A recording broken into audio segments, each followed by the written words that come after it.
तो GIC GS के लिए हम लोग क्या शुरू किया जाए? पढ़ाई लिखाई चल रही है ना? समय का सदुपयोग करिए, क्योंकि यह जो पीरियड है यह अभी लंबा चलेगा। तो इसलिए ऐसा ना हो कि आप वेट करते रहें। बिल्कुल किसी चीज़ की प्रतीक्षा न कीजिए। आपकी परीक्षाएं हो सकता हो कि जीआईसी तो संभावित है कि उसी समय हो, लेकिन हो सकता है थोड़ा सा 1-1.5 महीने बाद हो। लेकिन ये न मान के चलिए कि हमारा एग्ज़ाम टल रहा है। आप उसी जून के मान के ही प्रिपेयर करें। टल जाए तो ठीक है, नहीं तो अभी टलने की आयोग अभी तैयार नहीं है टालने के लिए उन परीक्षाओं को, पीसीएस और जीआईसी को।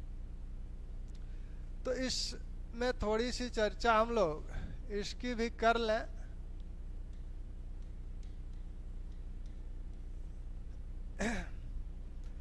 इसमें कुछ बातें हम लोगों ने की थी।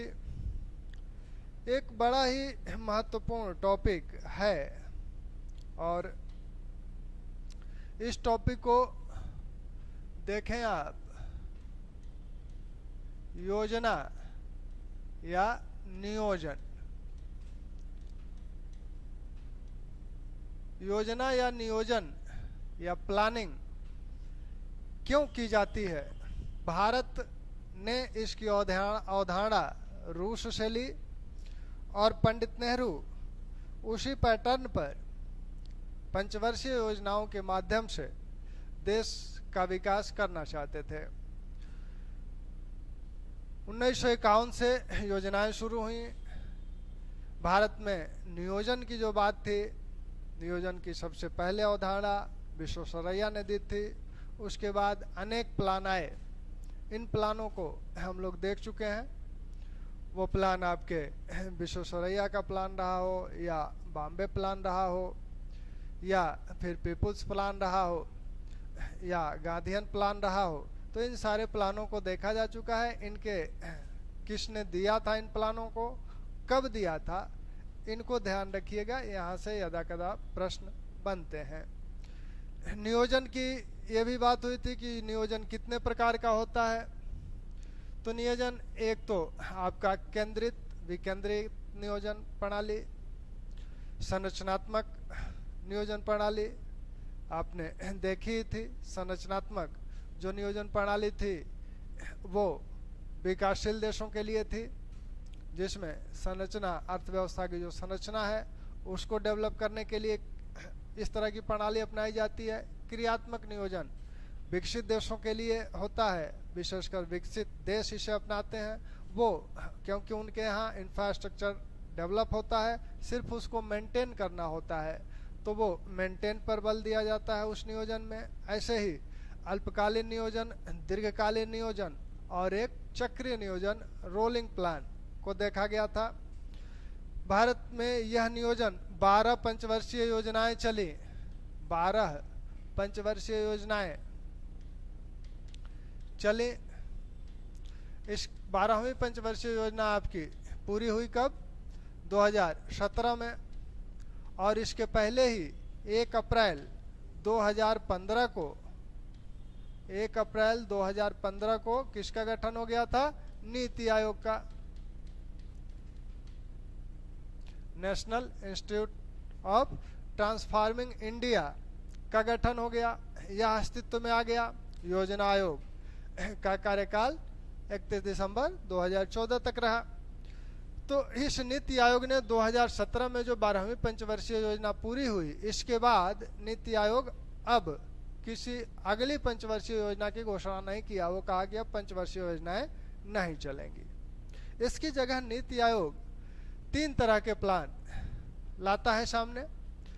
एक जो प्लान इनका 3 वर्षीय प्लान है, एक्शन एजेंडा।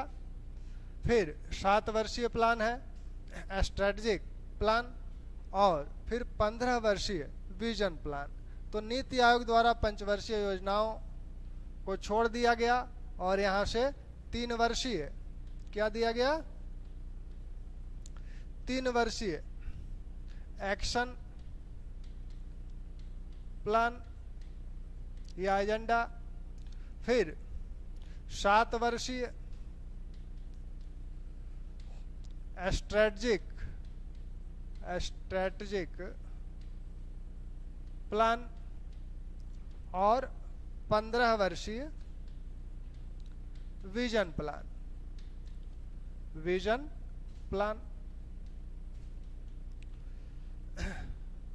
अब हम एक प्रश्न बड़ा अच्छा बन सकता है नीति आयोग से और नीति आयोग योजना आयोग से, दोनों को मिलाकर भी। नीति आयोग के क्या कार्य हैं, क्या उद्देश्य हैं, योजना आयोग के क्या कार्य थे, क्या उद्देश्य थे। तो यहाँ से एक प्रश्न बहुत ही अच्छा प्रश्न बन सकता है। अभी ये प्रश्न पूछा नहीं गया है, लेकिन संभावित है कि ये प्रश्न हाल फिलहाल पूछ लिया जाए। यहाँ से एक प्रश्न पूछ लिया जाए। तो योजना आयोग का कार्य क्या था? योजना आयोग का कार्य था कि देश के संसाधनों का आकलन करना और उसके समुचित प्रयोग के लिए, समुचित प्रयोग यानी उसका उचित प्रयोग हो, अधिकतम उसका प्रयोग किया जा सके, उसे अधिकतम यूटिलाइज किया जा सके, तो उस समुचित प्रयोग के लिए प्लान बनाना। और वह उस प्लान को पंचवर्षीय योजनाओं के रूप में बनाता रहा है। फिर पंचवर्षीय योजनाओं को बनाना, फिर इस पंचवर्षीय योजनाओं को के चरणों का निर्धारण करना और इसके क्रियान्वयन हेतु जिस तंत्र की आवश्यकता है उस तंत्र का निर्धारण करना। साथ में इन पंचवर्षीय योजनाओं का क्रियान्वयन और मॉनिटरिंग, मूल्यांकन करना भी इसका कार्य था। अनुश्रवण जिसे कहा जाता है। यह योजना आयोग क्या करता था? योजना आयोग आपको धन का आवंटन भी करता था। जो केंद्र प्रायोजित परियोजनाएं होती थीं राज्यों में, जिन्हें क्रियान्वित किया जाता था, लागू किया जाता था, उसके लिए यह फंडिंग को भी आवंटित करता था, वित्तीय आवंटन भी करता था। किस राज्य को कितना, उसके लिए फार्मूला भी बनाया गया था। नीति आयोग क्या करता है? नीति आयोग के कार्य क्या हैं, उद्देश्य क्या हैं? तो वो तो योजना आयोग के कार्य उद्देश्य थे। अब नीति आयोग को देखा जाए तो नीति आयोग के उद्देश्य, नीति आयोग के उद्देश्यों में इसे कहा गया है कि राज्यों की सक्रिय भागीदारी से राष्ट्रीय विकास की प्राथमिकताओं, क्षेत्र को निर्धारित करना के संदर्भ में एक दृष्टिकोण पत्र बनाना, यानी राज्यों के सक्रिय सहयोग, राज्यों के सक्रिय भागीदारी से राष्ट्रीय विकास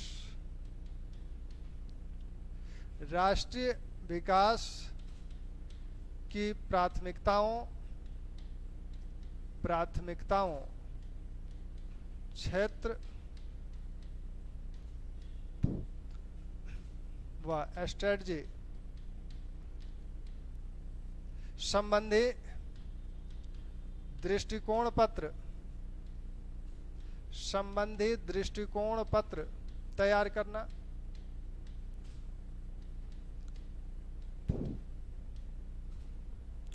तो ये इसका एक काम है, एक उद्देश्य है। दूसरा उद्देश्य इसका सहकारी संघवाद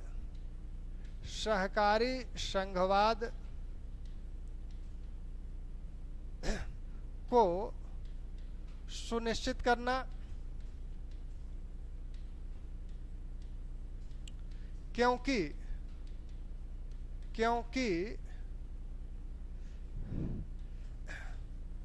मजबूत देश, मजबूत राष्ट्र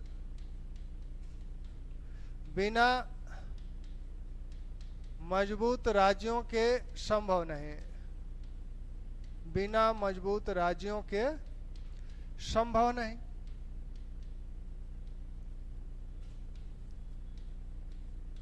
यानी चलिए इसके पहले सभी देख लीजिए, फिर एक एक की व्याख्या करते हैं। तीसरा कहा जा रहा है कि ग्रामीण स्तर पर प्लानिंग संबंधी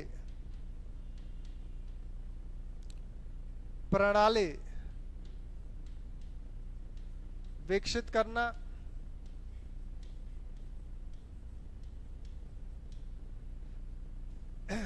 फिर कहा जा रहा है कि समाज के वो वर्ग जो आर्थिक विकास के लाभ से वंचित हैं, समाज के उन वर्गों का विशेष ध्यान रखना जो आर्थिक विकास के लाभ से वंचित है।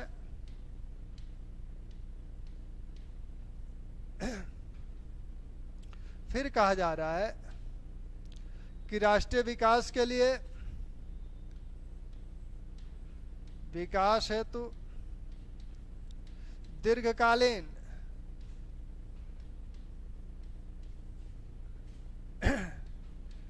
रणनीति तय करना,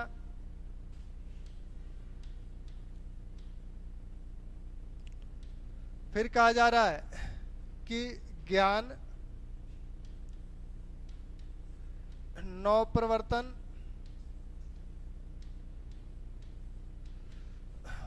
उद्यमी सहयोग को प्रोत्साहित करना,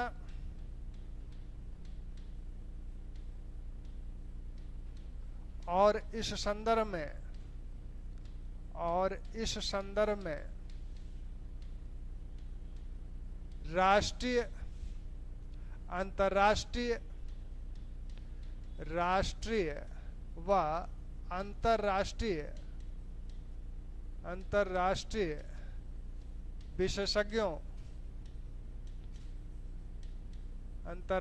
विशेषज्ञों की सहायता प्राप्त करना। फिर कहा जा रहा है कि अंतर्राज्यीय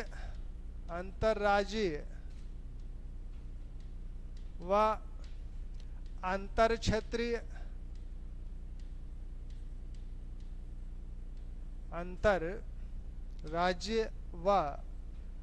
अंतरक्षेत्रीय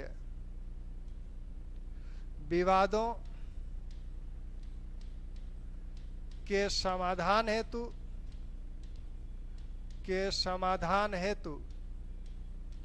एक प्लेटफार्म के रूप में प्रस्तुत होना,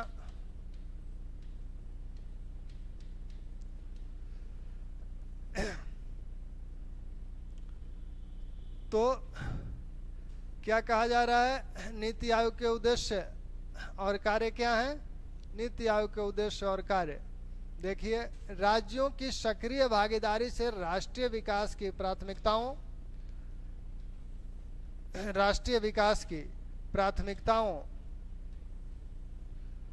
क्षेत्र व स्ट्रेटजी संबंधी दृष्टिकोण पत्र तैयार करना।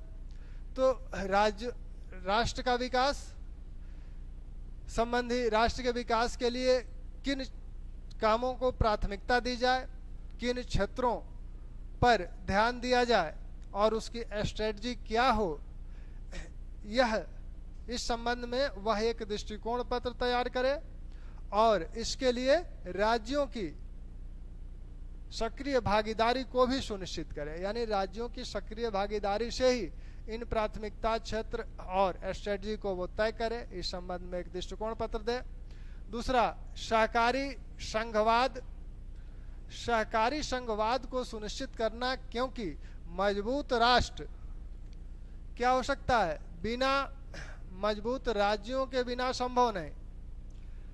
राष्ट्र कब मजबूत होगा? जब राष्ट्र में अनेक राज्य हैं। अगर राज्य कमजोर हैं तो राष्ट्र कैसे मजबूत स्थिति में होगा? यानी अगर आपके भिन्न भिन्न अंग हैं तो सभी अंगों को मजबूत होना चाहिए, तब आप मजबूत बोले जाएंगे। वैसे ही सभी राज्यों को मजबूत स्थिति में होना चाहिए, तभी हम मजबूत राष्ट्र की संकल्पना कर सकते हैं।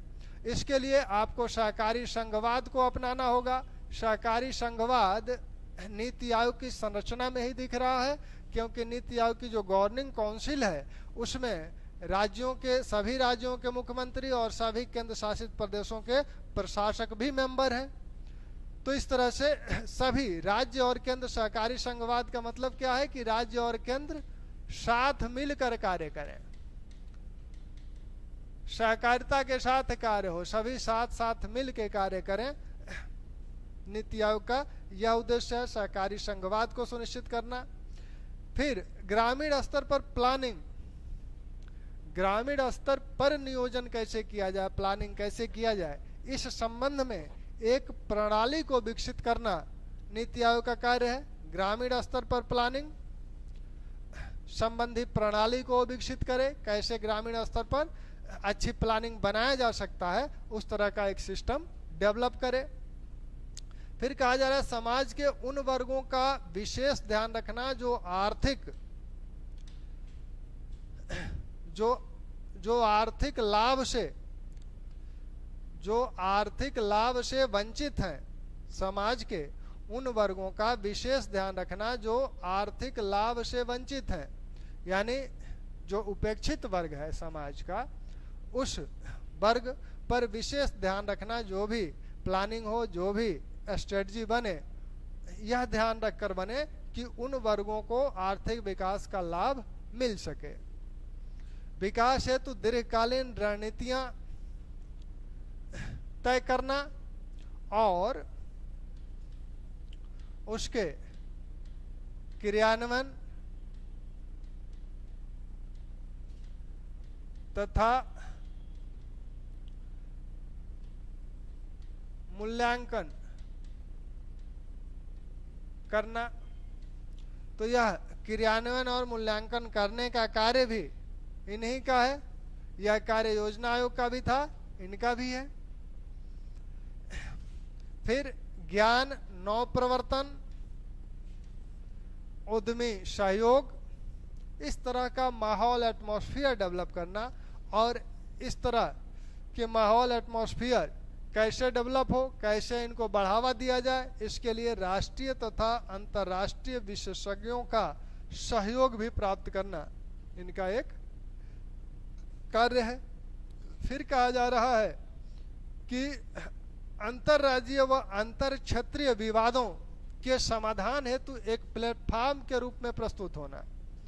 जो विभिन्न राज्यों के बीच विवाद हैं या विभिन्न क्षेत्रों के बीच अगर कोई विरोधाभास है, तो इसके लिए नीति आयोग एक प्लेटफॉर्म के रूप में प्रस्तुत हो, जहां सभी आकर अपने विवादों का निपटारा कर सकें। इसी संदर्भ में नीति आयोग की जो संरचना 3 स्तरीय देखी है आपने, उसमें क्षेत्रीय परिषदों की भी बात कही गई है। जब एक से अधिक राज्यों संबंधी मामले होते हैं तो वहां उन पर विचार उस परिषद में होती है, जिसका अध्यक्ष भी प्रधानमंत्री होता है। तो ये नीति आयोग के कार्य हैं, विवाद है। अब यहाँ से जैसा कि हमने पहले ही कहा था कि प्रश्न बनेंगे। अब प्रश्न कैसे बनेंगे? प्रश्न इस प्रकार से बनेंगे कि उन्होंने लिख दिया कि निम्न में से कौन नीति आयोग का कार्य नहीं है, या फिर ये लिख दिया कि निम्न में से कौन कौन से कार्य नीति आयोग से जुड़े हुए हैं। ठीक, तो यहाँ से एक अच्छा प्रश्न आपको मिल सकता है। फिर बात आती है नीति आयोग और योजना आयोग की तुलना की, कि नीति आयोग और योजना आयोग में अंतर क्या है। तो उन अंतरों को अगर देखें तो पहली बात तो पहला ही अंतर जो साफ साफ दिखता है वो आप कहेंगे कि नीति योजना आयोग एक केंद्रीय संस्था के रूप में कार्य करता था, जबकि नीति आयोग एक सहकारी संस्था के रूप में कार्य कर रहा है। यानी उसमें राज्यों की भागीदारी भी सुनिश्चित की गई है योजना आयोग में राज्यों का कोई प्रतिनिधित्व नहीं था। योजना आयोग की जो मेंबरशिप थी उसमें आपने देखा प्रधानमंत्री अध्यक्ष हैं, उनके द्वारा नामित उपाध्यक्ष हैं और कुछ पूर्णकालिक सदस्य हैं जो प्रधानमंत्री द्वारा नामित हैं, कुछ पदेन हैं जो केंद्रीय मंत्रिपरिषद से हैं। लेकिन नीति आयोग की गवर्निंग काउंसिल में आप क्या देख रहे हैं? नीति आयोग की गवर्निंग काउंसिल में सभी राज्यों के मुख्यमंत्री हैं मेंबर, और सभी केंद्र शासित प्रदेशों के प्रशासक भी हैं। तो इस प्रकार राज्यों का प्रतिनिधित्व नीति आयोग में मिला हुआ है। तो यह सहकारिता, सहकारी संघवाद को इंगित करता है। साथ में योजना आयोग प्लान बनाता था, योजनाएं बनाता था। अब योजना बनाने का कार्य नीति आयोग का नहीं है, वो दृष्टिकोण पत्र प्रस्तुत करेगा, स्ट्रेटजी बताएगा। वह पंचवर्षीय योजनाएं बनाता था। अब यह जो स्ट्रेटजी प्रस्तुत कर रहे हैं नीति आयोग जो कर रहा है वह 3 प्रकार का कर रहा है।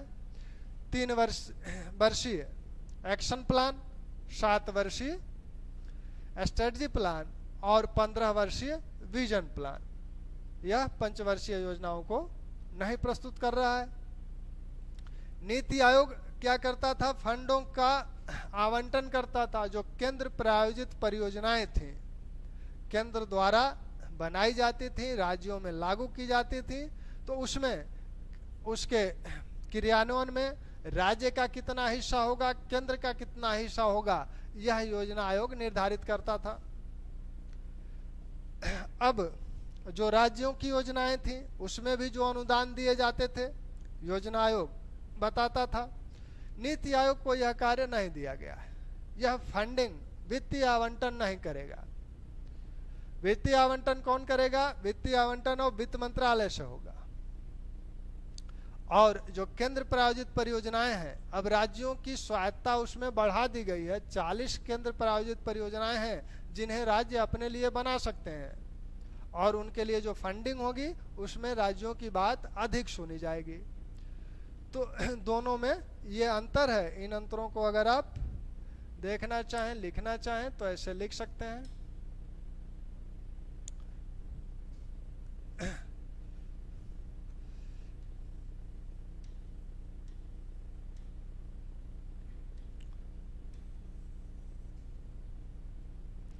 योजना आयोग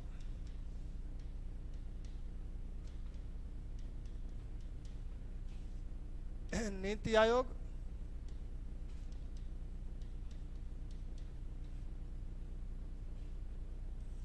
योजना आयोग के पहले उपाध्यक्ष गुलजारी लाल नंदा और अंतिम उपाध्यक्ष मोंटेक्सी आलूवालिया, और नीति आयोग के पहले उपाध्यक्ष अरविंद पनगढ़िया और वर्तमान उपाध्यक्ष राजीव कुमार। तो इनको ध्यान रखिए। नीति आयोग क्या करता, योजना आयोग क्या करता था? पंचवर्षीय योजनाएं बनाता था। योजना आयोग पंचवर्षीय योजनाएं बनाता था। नीति आयोग क्या कर रहा है? योजनाएं।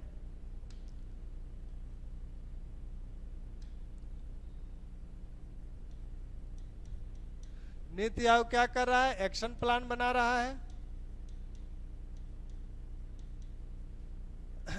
और स्ट्रेटेजिक प्लान बना रहा है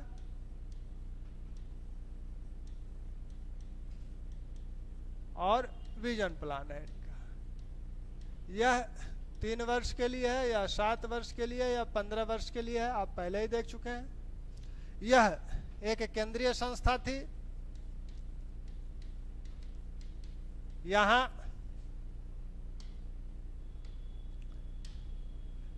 इसमें राज्यों व केंद्र शासित प्रदेशों की भागीदारी या प्रतिनिधित्व भी सुनिश्चित किया गया है। सुनिश्चित किया गया है। ठीक। योजना आयोग क्या करता था, ये जो योजनाएं बनाई जाती थी यहाँ, तो ये एक तरह से ऊपर से नीचे की ओर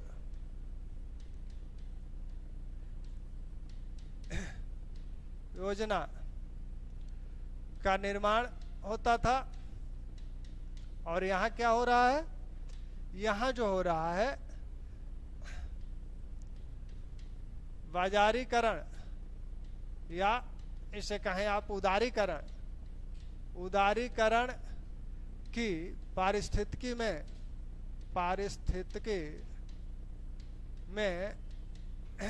राष्ट्रीय विकास की स्ट्रेटजी को तय करता है। यहाँ नीचे से ऊपर की ओर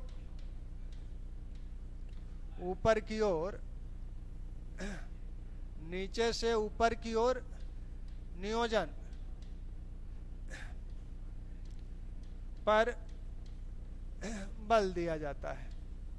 इसीलिए इसके उद्देश्य में भी कहा गया है कि ग्रामीण स्तर पर प्लानिंग संबंधी प्रणाली को यह विकसित करे। यह क्या करता था, राज्यों से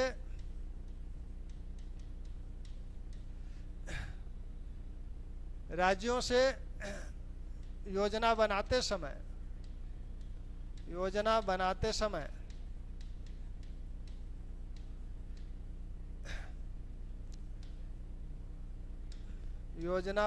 समय बातचीत करता था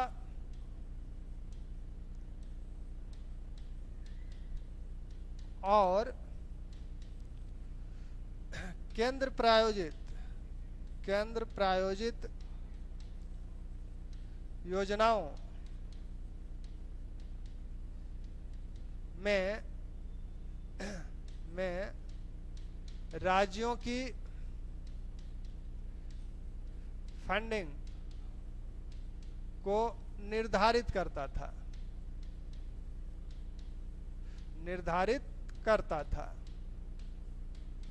ये क्या कर रहा है, ये राज्यों की सक्रिय भागीदारी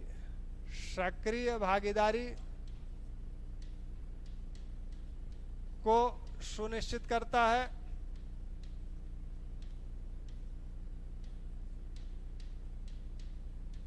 तथा राज्यों को 40 केंद्र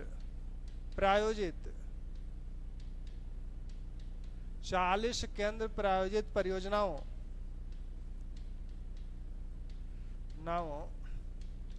के संदर्भ में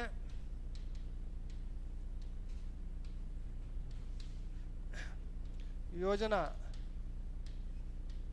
तैयार करने तथा फंडिंग के संदर्भ में अधिक स्वायत्तता प्रदान करता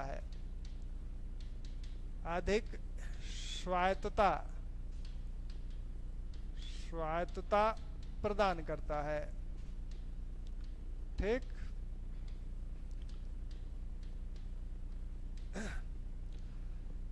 तो ये मुख्य अंतर है इनके। एक अंतर आप और लिख सकते हैं, अगर देखना चाहें तो वो अंतर ये है कि योजना आयोग के समय मंत्रालयों पर योजना आयोग का प्रभाव था। यानी पहले जब फंडिंग होती थी, फंडिंग का कार्य भी यही कर रहा है, तो मंत्रालय इसका चक्कर लगाते थे।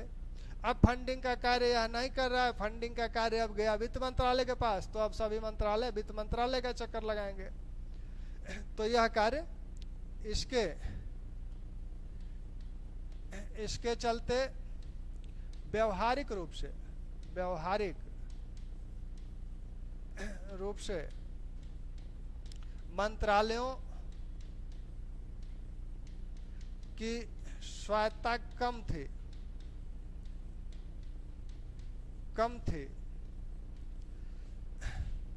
अब वित्त मंत्रालय, इसमें नीति आयोग में अब वित्त मंत्रालय की भूमिका फंडिंग के संदर्भ में, वित्तीय आवंटन के संदर्भ में, वित्तीय आवंटन के संदर्भ में बढ़ गई है।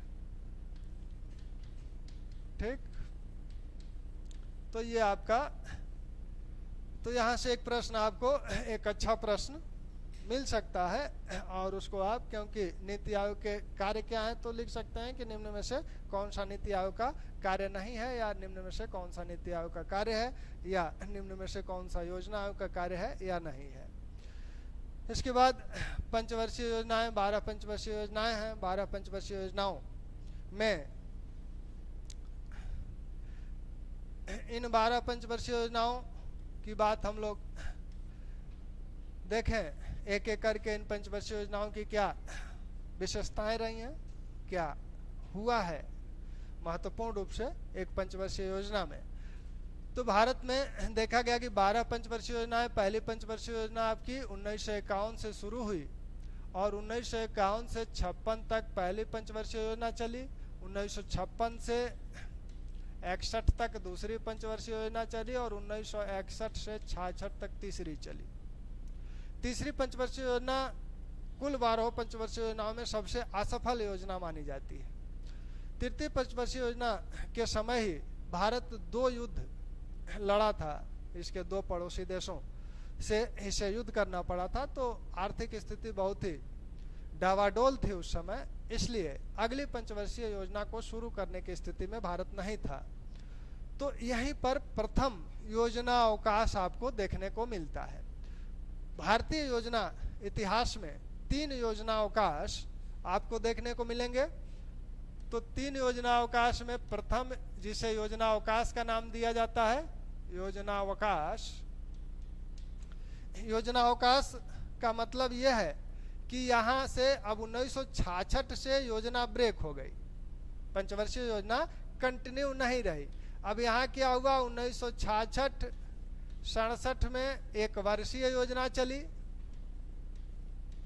फिर 1967-68 में फिर 1 वर्ष की एक योजना चली, पुनः 1968-69 में 1 वर्ष की योजना चली, यानी 3 वर्ष तक पंचवर्षीय योजना नहीं शुरू की जा सकी। तो इस काल को कहा जाता है कि यहाँ पे पंचवर्षीय योजना ब्रेक हुई, इसलिए यह योजना अवकाश है, योजना कंटिन्यू नहीं है, यहाँ थोड़ा सा विश्राम किया गया है। सही बात है। पुनः अपने को पंचवर्षीय योजना के लिए तैयार करने हेतु आवश्यक था कि थोड़ा सा विश्राम किया जाए और फिर ऊर्जा संचित करके फिर अगली पंचवर्षीय योजना की रणनीति बनाई जाए और उस हिसाब से कार्य किया जाए। तो यहाँ पर 3 तो प्रथम योजना अवकाश 1966 में देखने को मिला। इस समय 3 वार्षिक योजनाएं चली। इस योजना अवकाश के दौरान ये 3 वार्षिक योजनाएं ये हैं। द्वितीय योजना अवकाश आप देखें तो वह योजना अवकाश आपको कब देखने को मिलता है, तृतीय के बाद चौथी योजना आपकी शुरू हुई 1969 से 74 तक चली, चौथी। 5वीं चली 1974 से 79 तक, 1979 तक। इसी 5वीं पंचवर्षीय योजना को क्या किया गया, जनता पार्टी सरकार द्वारा इस 5वीं पंचवर्षीय योजना को 1 वर्ष पहले समाप्त कर दिया गया। यानी अगर कहा जाए 5वीं पंचवर्षीय योजना का काल क्या है, तो 5वीं पंचवर्षीय योजना का काल आप बताएंगे 1974 से 78, सिर्फ 4 वर्ष ही चली। जनता पार्टी सरकार 77 में बनी, उसने इस पंचवर्षीय योजना को 1 वर्ष पहले ही समाप्त कर दिया। और उसके बाद जनता पार्टी सरकार ने 1978 से क्या किया, रोलिंग प्लान शुरू किया। 1978 से जनता पार्टी सरकार ने रोलिंग प्लान, चक्रीय नियोजन को दिया किसने, विश्व संदर्भ में चक्रीय नियोजन के प्रवर्तक हैं गुन्नार मिडल। Gunnar Myrdal. चक्रीय नियोजन के प्रवर्तक विश्व संदर्भ में है गुन्नार मिडल, और भारत के संदर्भ में इसके प्रवर्तक हैं भारत में डीटी लाकड़वाला, डीटी लाकड़वाला, लाकड़वाला। तो भारत में अगर पूछा जाए कि भारत में रोलिंग प्लान के प्रवर्तक कौन है, तो आप कहेंगे डीटी लाकड़वाला है। और विश्व संदर्भ में इसको दिया किसने, गुन्नार मिडल ने। अभी अब तो यहाँ पर जनता पार्टी सरकार ने 1978 में इसे शुरू किया, यानी 6वीं पंचवर्षीय योजना जो जनता पार्टी सरकार द्वारा शुरू की जाएगी वो 1978 से लेकर चलेगी, 1978 से ये चलेगी, 5 साल और जोड़ लीजिए, यानी 83 तक चलनी चाहिए।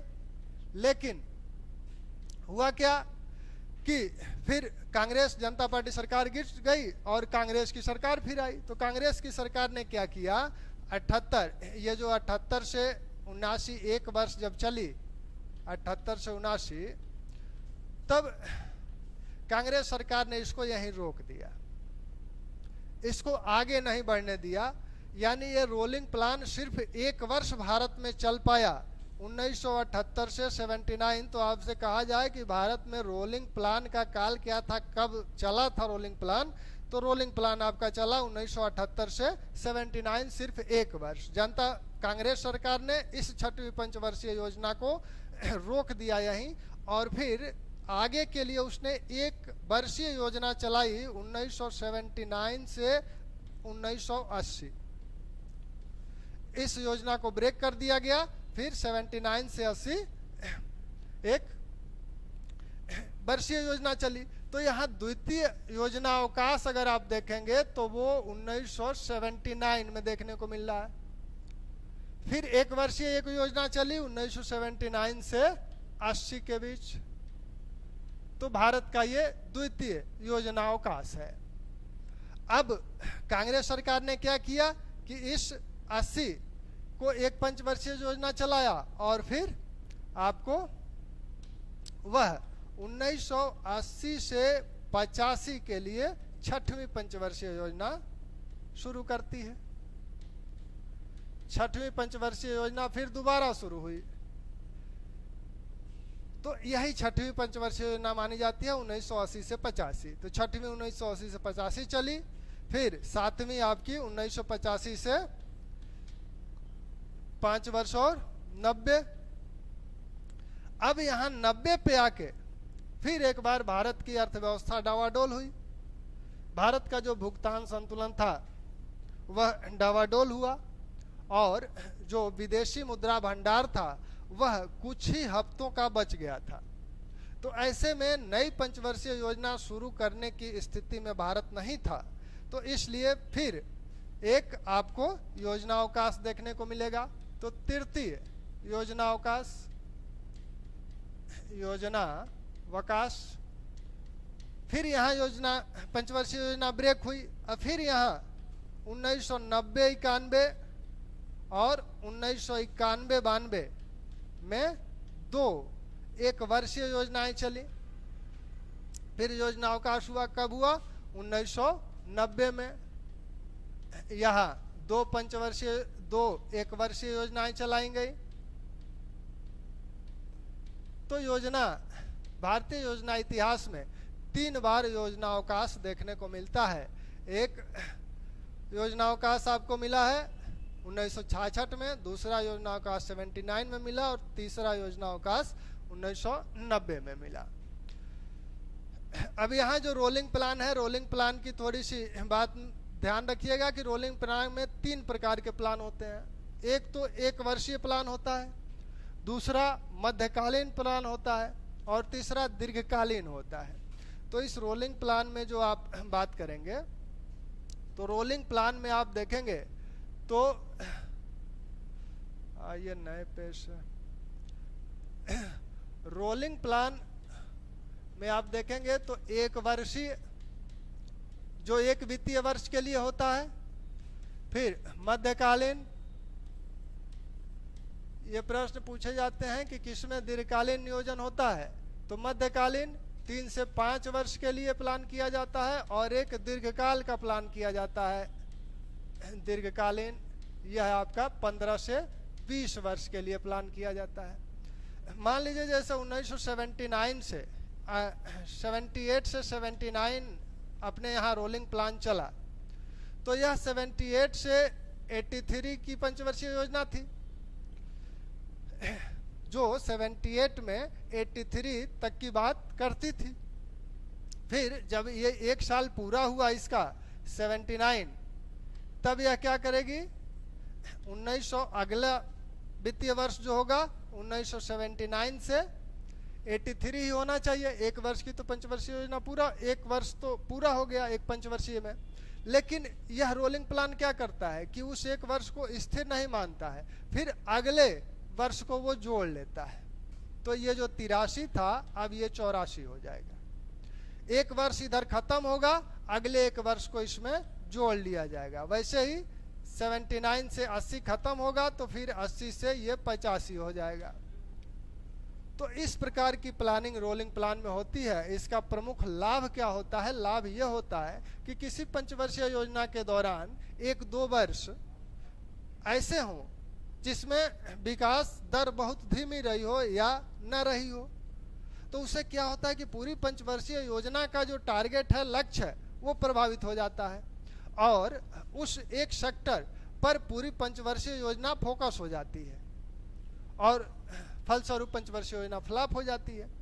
तो इस प्रभाव को कम करने के लिए ये कहा जा रहा है इसमें कि एक वर्ष को छोड़ के फिर पुनः अगले एक वर्ष को जोड़ लें, फिर यहाँ पुनः एक अगले वर्ष को जोड़ लें। तो इस तरह से हम पिछली गलतियों से इस योजना को प्रभावित नहीं होने देंगे। ठीक, अब हम लोग पंचवर्षीय योजनाओं को एक दिन 1-2 लेक्चर में 12 पंचवर्षीय योजना की मुख्य मुख्य विशेषताओं को देख लिया जाएगा। थैंक्स।